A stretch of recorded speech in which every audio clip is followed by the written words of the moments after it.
Hey, I know that there are things that you used to enjoy doing. It could be simple things, and I mean super simple things. It could be things like you taking a walk around your block, you just going to the park and just hanging out, you curling up and reading a good book, you just stopping and spending time, watching movies with your family, you hanging out with the girlfriends. Maybe y'all do brunch together, or you go to a museum together. You're just hanging out, spending time. It could be you going bowling. It could be you doing the painting with a twist. It could be you just hanging out. It could be you doing crafts and just putting things together. You drawing, you painting.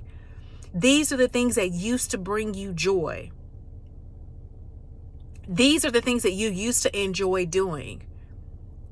But now those things, you just find yourself not doing those things. It's not that they stopped bringing you joy. It's not that you stopped enjoying those things. You just stopped those things. And so now that time and that space is now filled when you used to go out and do all these great things, just being you, just enjoying life, just being present in the world. Now that space is filled with lack of confidence, no motivation. You feel defeated. You just don't want you don't want to even be bothered. You just rather be like, nah, I'm good. They calling you, asking you, hey, you want to hang out? Nah, I'm good. I'm fine. I just don't want to be bothered. And to be honest with you, a lot of times you don't have the words to even describe the feeling. You just know you don't do those things anymore. The things that used to bring you joy, the things that you used to really make you smile, the things that you enjoyed, it brought you joy in your life. You don't like doing those things anymore. So what is it? Why do these feelings sometimes just come over us? Why is that? Just a couple of weeks ago, I was having a conversation with one of my aunts who is 91 years old. And in our conversation, she was telling me how she used to love sewing. And I knew that about her. Very good seamstress, very talented. And she's sharing with me that she just don't know why, but she just don't do those things anymore. And so we went on and we talked a little bit more, and I said, Annie, you still got time. Now, mind you, she's 91 years old. And here I am telling her, you still got time. If there is breath in your body, if you are still here, if your eyes have opened up to see this day, if you still have energy, you can get up, you can move your body. You're still here. This is a gift. You still have time. You can get up and make the best use of the time, the gift that you have been given. Enjoy the gift that you have been given. That is this day. That is the time that's right here in the present. It's right before you. Make the best use of it. So I'm sharing all this with her, right? Encouraging her. You can still do it. Get up and do it. She was sharing like in her bedroom, y'all. It's like tons of like different kind of fabrics and patterns and all this. And I'm just like, wow. And so to hear her saying that she no longer does these things, and I'm thinking, like, the last time I visited her, I remember seeing her room and seeing all of it's just like it's like a gift. If looking at all of her materials, looking at all of the things that she used to do to make these beautiful, beautiful pieces of art. I'm just like, she's telling me she doesn't enjoy doing this anymore. But it's really that she lacks the motivation. The joy that doing these things, that part is still there. It's the motivation. It's the lack of energy. It's the feeling of defeat. And sometimes that does come upon us. Let's be for real. Sometimes that does come upon us, and it keeps us from doing the things that we enjoy. But I remember seeing all these things in her room, and as she's talking to me, and I'm just like, wow, you got all of this, these gifts, these resources, these talents. Like literally, those were representations of what's inside of her. I'm remembering all the things that I saw in her room, and that's just a physical representation of what's actually inside of her. And I'm just like, no, you still got it. It's still there. So we talked a little bit more, and then we, went on our way. And so then just a couple of days ago, she called me and she said, baby, I just had to share this with you. I done started sewing again. And that just blessed my heart to hear her say that thing that used to bring me joy, that thing that I had put aside because I let defeat, I let just my circumstances, looking around, I didn't see what I wanted to see. I'm letting all of those things get in the way of my joy, get in the way of the things that I used to enjoy doing. But she just wanted to share with me, there had been a shift. There had been a shift, and she done started sewing again. Y'all, let me tell you, that really blessed me to hear that from her.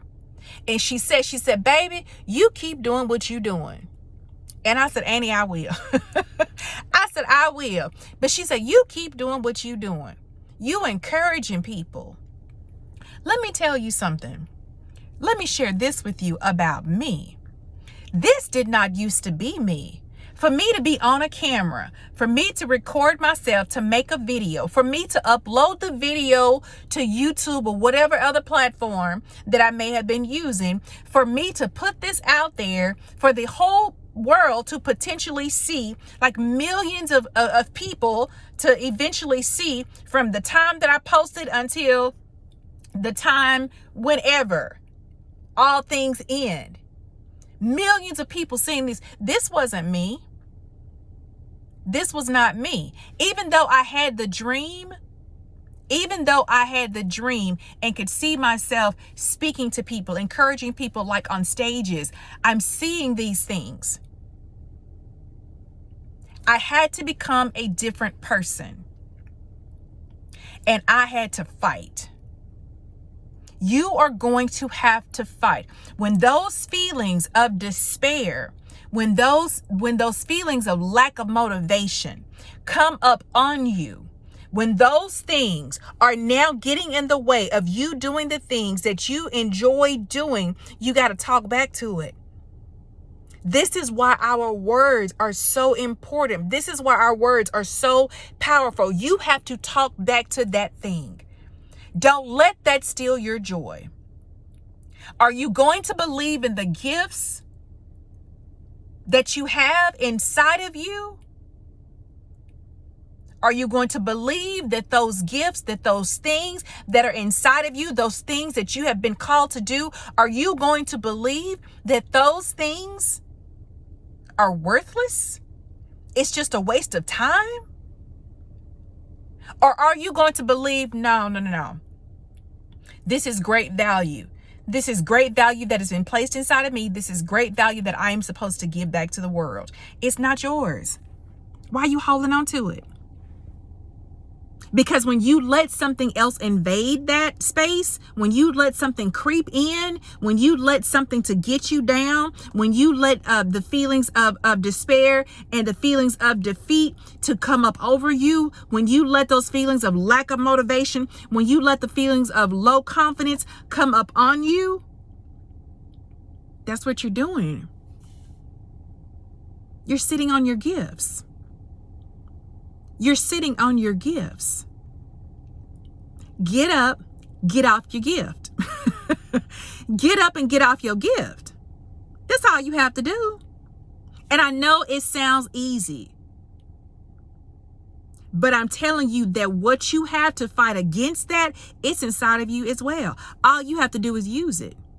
All you have to do is to speak. You have to open up your mouth. You have to use the language that you have been given. You have to use the language that has already been written and given to you. And you use that to speak against that thing that is trying to come up over you right now. You speak to that thing. So when they telling you, oh, you doing too much, and then eventually you find yourself over there sitting down, you better get up. Don't sit on your gift. When they tell you, oh, you doing too much, you're like, correction, I'm not doing enough. Come on now. Speak back to that thing. You speak back to that thing. When the feelings of, oh, I'm just tired, I don't feel like it, my energy is low right now, get up. Speak to that thing. Whatever this cloud is, whatever this heaviness, this gray, this murky feeling that's coming up over you, that's trying to block you, that's trying to keep you stuck, that's trying to keep you down, speak to that thing. The power to eliminate that, the power to get rid of all of that, the power to push that up off of you is actually inside of you. Open up your mouth and speak to that thing. Say, you know what? Not today. Not today. So I want to encourage you today that those things that used to bring you joy, get up and do it. Get up and do it. Because those are the things, like if you were making things, especially if you were like making things, you know, whether you're a painter or you love to draw or you love to sew, even just you being out with your friends, living life, enjoying life, the gift that we've been given. Use your power that's inside of you, that is opening up your mouth, that is speaking to that thing. Get up off of me. I know that inside of me, I have been given great gifts, talents, and skills. This is what you have to say to yourself. I am not going to be defeated. You will not overcome me. I am the overcomer. I am the conqueror. This is what you have to say to yourself. You are the overcomer. You are the conqueror. You can do all things through Christ who strengthens you. You can get up. There's nothing you cannot do without him. You get up. You speak to that thing. You push the pressure up off of you. Do not sit on your gifts. Get up off of your gifts and go do what you are supposed to be doing in this world. Hey, y'all. I'm Dr. Tam. I'm your empowerment coach. I wanted to pop in here and to share this encouraging word with you today. There is still time. Yes, this may be the fourth quarter. Yes, you may have more time behind you than you do in front of you. But here's the thing. The fact that you have time left in front of you, that means that you got time to do something. So let's get up and let's get it. Get up off of your gifts and let's make it happen. I'll pop in here soon. Talk to y'all later.